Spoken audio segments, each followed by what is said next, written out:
essentially said that it is not constitutionally allowed and that it would take up to 10 years to change the Constitution or amend it to allow for this presidency. And I mean, President Trump is already in his late 70s, so in 10 years he will be reaching 90. Yeah. Welcome to Reporter's Notebook, where we talk to the Washington Examiner's top journalists about the stories on their beats. I'm Jim Antle. I'm joined today by congressional reporter Lauren Green. And Lauren, House Speaker Mike Johnson was kind of a newsy fellow this week. After the autopen report was issued, that investigations happened, the full report has come out. He had some things to say about actions undertaken by the Biden administration as a result of that. What did he say?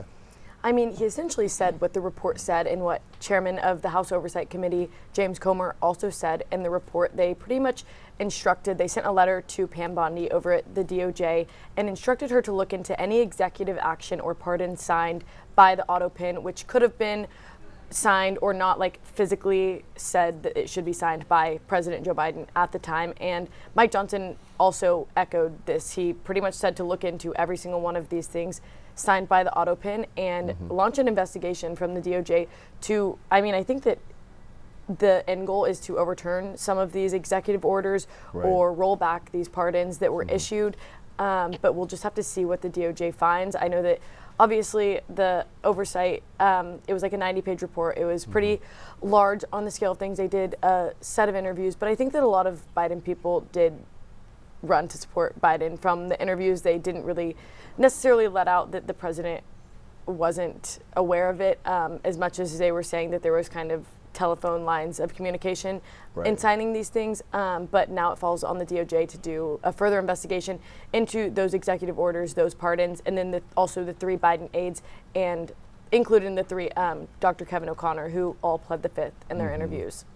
And obviously, Kevin O'Connor has become a pretty controversial figure in all this. He was the president's doctor, and he issued all of these various reports saying that the president was fine to serve at the time. Yeah, I mean, he did become pretty controversial. He was in the first section of the report issued by the House Oversight Committee, and so I think that he was a very central figure in that investigation. And I mean, he will continue to be a central figure. They sent a letter to the DC Board of Medicine to try and the House Oversight does want to aim to get his license revoked for essentially lying on record about the president's health. And they also want the DOJ to also investigate him further, since he did plead the fifth in his testimony. He did cite patient-client confidentiality his lawyers cited patient-client confidentiality when pleading the fifth, because they were waived executive privilege, which stops anything from these hearings that are closed door to come out to the public. The President Trump waived their executive privilege, so all of these interviews were released in full. And so I'm not sure if that interview would have differed if he didn't waive that, but since they were going to be released in full, he did cite patient-client confidentiality when pleading the fifth. So Speaker Johnson had some big news, or at least a big pronouncement on the future of another president. He did.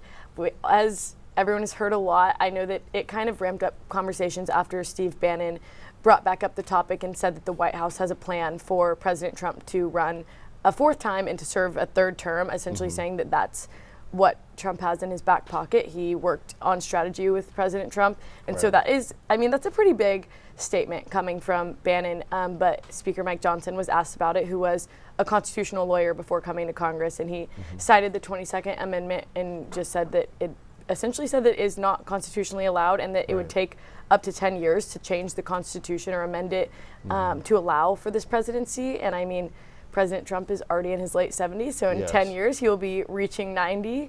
And so Speaker Mike Johnson did say that he didn't see a path forward, and then President Trump did kind of walk back those comments. He said that he would love to, and that he essentially said he would do a great job, but that's not necessarily in the cards. But we'll still see. We still have 3 more years for him to maybe figure out a plan. Just fast track that constitutional amendment. Yeah, absolutely. So I'm sure you get this question a lot, and maybe there is no real answer to it, but when do we think the government's going to reopen? I've been asked this all month, and I feel like I can never give a right answer. I think that it's been really interesting. We've seen Republicans kind of find these dates where they think that Democrats are going to end it. They said that after the No Kings protest on October 19th, that they were going to end it after that. And then now they're saying November 1st, which is when SNAP benefits aren't given by the states, and so people really start to feel the effects that aren't federal workers, and people are having trouble to get food on the table. Yesterday, a Democratic member said that in her state of Ohio that the food pantries aren't even serving protein anymore because they're so low on food. So I think that is kind of a date that is pretty big. But I mean, looking back, people also said that with October 15th when military funding, or not funding, but military pay was going to lapse. I know that the Trump administration did some stuff to cushion those effects, but we keep seeing these dates that we think that is going to finally put enough pressure on Congress to end the shutdown, and they just keep running past all of them. We are running right up on the record length of a shutdown right now. We have beaten the record of a full shutdown, but for a shutdown in general, the last longest was a partial shutdown.